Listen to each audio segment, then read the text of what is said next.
Banda jail में बंद mafia Mukhtar Ansari का कार्डियक अरेस्ट से दुर्गावती मेडिकल कॉलेज में निधन हो गया। मुख्तार को गंभीर हालत में अस्पताल लाया गया था, जहां इलाज के दौरान उनकी मौत हो गई। मुख्तार अंसारी की मौत के बाद पूरे प्रदेश में अलर्ट कर दिया गया है। मऊ, बांदा और गाजीपुर में धारा 144 लागू कर दी गई है। लेकिन हम आपको माफिया मुख्तार अंसारी के मुकदमों से लेकर राजनीति तक उनके पूरे करियर के बारे में बताने जा रहे हैं। हम आपको बताएंगे 36 साल से जिसका वर्चस्व था, पूर्वांचल में कहां से शुरू हुई मुख्तार अंसारी के अपराध की कहानी, दबंगई की धुन ने उसे कैसे बना दिया माफिया डॉन। मुख्तार अंसारी की मुकम्मल कहानी। उसके परिवार के बारे में जानकर लोग इस बात पर यकीन नहीं करते कि मुख्तार जैसा माफिया क्या वाकई एक प्रतिष्ठित परिवार से संबंध रखता है। तो चलिए आज आपको बताते हैं कि दादा जिसके स्वतंत्रता सेनानी हो, चाचा जिसके उपराष्ट्रपति हो, वो माफिया कैसे बन बैठा। मुख्तार अंसारी का जन्म गाजीपुर जिले के मोहम्मदाबाद में 3 जून 1963 को हुआ था। उसके पिता का नाम सुभान अल्लाह अंसारी और मां का नाम बेगम राबिया था। गाजीपुर में मुख्तार अंसारी के परिवार की पहचान एक प्रतिष्ठित राजनीतिक खानदान की है। 17 साल से ज्यादा वक्त से जेल में बंद मुख्तार अंसारी के दादा डॉक्टर मुख्तार अहमद अंसारी स्वतंत्रता सेनानी थे। गांधी जी के साथ काम करते हुए वो 1926 से 27 में कांग्रेस के अध्यक्ष रहे।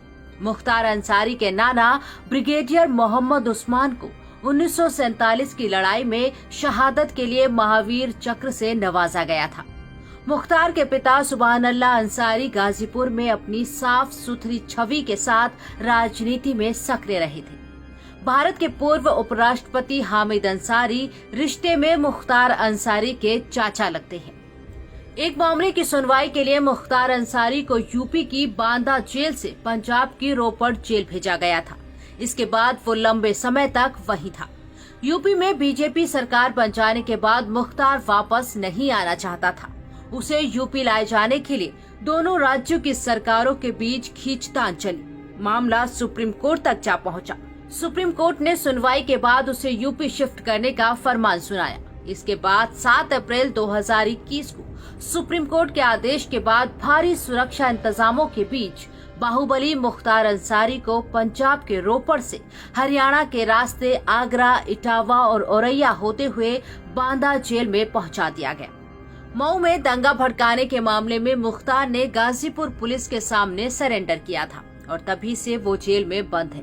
पहले उसे गाजीपुर जेल में रखा गया, फिर वहां से मथुरा जेल भेजा गया, फिर मथुरा से आगरा और आगरा से बांदा जेल भेज दिया गया था। उसके बाद से आज तक मुख्तार को बाहर आना नसीब नहीं हुआ। फिर एक मामले में उसे पंजाब की जेल में शिफ्ट कर दिया गया, लेकिन फिर भी पूर्वांचल में उसका दबदबा कायम रहा। वो जेल में रहकर भी चुनाव जीतता रहा। ठेकेदारी, खनन, स्क्रैप, शराब, रेलवे ठेकेदारी में अंसारी का कब्जा है, जिसके दम पर उसने अपनी सल्तनत खड़ी की। मगर ये रॉबिनहुड अगर अमीरों से लूटता है तो गरीबों में बांटता भी है। ऐसा मऊ के लोग कहते हैं कि सिर्फ दबंगई ही नहीं बल्कि बतौर विधायक मुख्तार अंसारी ने अपने इलाके में काफी काम किया है। सड़कों, पुलों, अस्पतालों और स्कूल कॉलेजों पर ये रॉबिनहुड अपनी विधायक निधि से 20 गुना ज्यादा पैसा खर्च करता है। मुख्तार अंसारी के दादा स्वतंत्रता सेनानी थे और उसके नाना फौज में ब्रिगेडियर। तो फिर मुख्तार अंसारी माफिया कैसे बन गया। रौबदार मूंछों वाला ये विधायक आज भले ही व्हील चेयर के सहारे हो, लेकिन मऊ और उसके आसपास के इलाके में मुख्तार अंसारी की तूती बोलती थी। अब अंसारी के कई ठिकानों को जमींदोज कर दिया गया है, लेकिन कभी वक्त था जब पूरा सूबा मुख्तार के नाम से कांपता था। वो बीजेपी को छोड़कर उत्तर प्रदेश की हर बड़ी पार्टी में शामिल रहा। मुख्तार अंसारी पिछले 24 साल से लगातार यूपी की विधानसभा पहुंचता रहा है। मुख्तार अंसारी भले ही संगठित अपराध का चेहरा बन चुका था, लेकिन गाजीपुर में उसके परिवार की पहचान प्रथम राजनीतिक परिवार की है। सिर्फ डर की वजह से नहीं बल्कि काम की वजह से भी इलाके के गरीब गुरबों में मुख्तार अंसारी के परिवार का सम्मान है। मगर आप में से शायद कम लोगों को ही पता हो कि मऊ में अंसारी परिवार की इस इज्जत की एक वजह और है, और वो है इस खानदान का गौरवशाली इतिहास। बाहुबली मुख्तार अंसारी के दादा डॉक्टर मुख्तार अहमद अंसारी स्वतंत्रता संग्राम आंदोलन के दौरान 1926 से 1927 में इंडियन नेशनल कांग्रेस के अध्यक्ष रहे और वो गांधी जी के बेहद करीबी माने जाते थे। उनकी याद में दिल्ली की एक रोड का नाम भी उनके नाम पर है। मुख्तार अंसारी के दादा की तरह नाना भी नामचीन हस्तियों में से एक थे। शायद कम ही लोग जानते हों कि महावीर चक्र विजेता ब्रिगेडियर उस्मान मुख्तार अंसारी के नाना थे, जिन्होंने 47 की जंग में न सिर्फ भारतीय सेना की तरफ से नौशेरा की लड़ाई लड़ी बल्कि हिंदुस्तान को जीत भी दिलाई।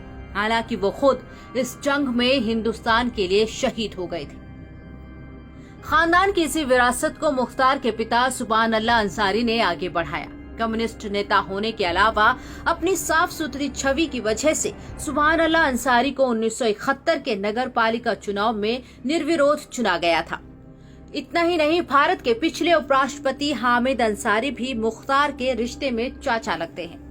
एक तरफ जहां सालों की खानदानी विरासत है तो वहीं दूसरी तरफ कई संगीन इल्जामों से घिरा माफिया डॉन मुख्तार अंसारी है, जिसने अपने परिवार की शानदार विरासत पर पैबंद लगा दिया।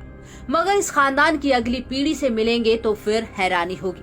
मुख्तार अंसारी का बेटा अब्बास अंसारी शॉटगन शूटिंग का इंटरनेशनल खिलाड़ी है। दुनिया के टॉप 10 शूटरों में शुमार अब्बास न सिर्फ नेशनल चैंपियन रह चुका है बल्कि दुनिया भर में कई पदक जीतकर देश का नाम रोशन कर चुका है। लेकिन अब वो भी पिता के कर्मों की सजा भुगत रहा है। उसे मनी लॉन्ड्रिंग के मामले में गिरफ्तार किया गया है। 1996 में बीएसपी के टिकट पर जीतकर पहली बार विधानसभा पहुंचने वाले मुख्तार अंसारी ने 2002, 2007, 2012 और फिर 2017 में भी मऊ से जीत हासिल की। इनमें से आखिरी 3 चुनाव उसने देश की अलग अलग जेलों में बंद रहते हुए लड़े और जीते। राजनीति की ढाल ने मुख्तार को जुर्म की दुनिया का सबसे खराब चेहरा बना दिया और हर संगठित अपराध में उसकी जड़ें गहरी होती चली गईं। सियासी अदावत से ही मुख्तार अंसारी का नाम बड़ा हुआ और वो साल था 2002, जिसने मुख्तार की जिंदगी को हमेशा के लिए बदल दिया। इसी साल बीजेपी के विधायक कृष्णानंद राय ने अंसारी परिवार के पास साल 1985 से चली आ रही गाजीपुर की मोहम्मदाबाद विधानसभा सीट छीन ली। कृष्णानंद राय विधायक के तौर पर अपना कार्यकाल पूरा नहीं कर सके और उनके 3 साल बाद यानी 2005 में उनकी हत्या कर दी गई। कृष्णानंद रॉय एक कार्यक्रम का उद्घाटन करके लौट रहे थे, तभी उनकी गाड़ी को चारों तरफ से घेर कर अंधाधुंध फायरिंग की गई। हमला ऐसी सड़क पर हुआ जहां से गाड़ी को दाएं बाएं मोड़ने का कोई रास्ता नहीं था। हमलावरों ने AK-47 से तकरीबन 500 गोलियां चलाई और कृष्णानंद रॉय समेत गाड़ी में मौजूद सभी 7 लोग मारे गए। बाद में इस केस की जांच यूपी पुलिस से लेकर CBI को दी गई। कृष्णानंद रॉय की पत्नी अलका रॉय की याचिका पर सुप्रीम कोर्ट ने केस 2013 में गाजीपुर से दिल्ली ट्रांसफर कर दिया, लेकिन गवाहों के मुकर जाने से ये मामला नतीजे पर न पहुंच सका। दिल्ली की स्पेशल अदालत ने 2019 में फैसला सुनाते हुए कहा कि अगर गवाहों को ट्रायल के दौरान विटनेस प्रोटेक्शन स्कीम 2018 का लाभ मिलता तो नतीजा कुछ और हो सकता था। तो गवाहों का अकाल पड़ने से मुख्तार अंसारी जेल से छूट गया। मुख्तार भले ही जेल में रहा लेकिन उसका गैंग हमेशा सक्रिय रहा। लेकिन योगी सरकार आने के बाद उसके बुरे दिन शुरू हो गए थे। मुख्तार अंसारी पर उत्तर प्रदेश में 52 केस दर्ज हैं। योगी सरकार अब तक अंसारी और उसके गैंग की 192 करोड़ से ज्यादा संपत्तियों को या तो ध्वस्त कर चुकी है या फिर जब्त। मुख्तार गैंग की अवैध और बेनामी संपत्तियों की लगातार पहचान की जा रही है। मुख्तार गैंग के अब तक 96 अभियुक्त गिरफ्तार किए जा चुके हैं, जिनमें से 75 गुर्गों पर गैंगस्टर एक्ट में कार्रवाई हो चुकी है। कुल मिलाकर मुख्तार अंसारी योगी सरकार के टारगेट पर है। चैनल को सब्सक्राइब करें, वीडियो को लाइक करें, शेयर करें।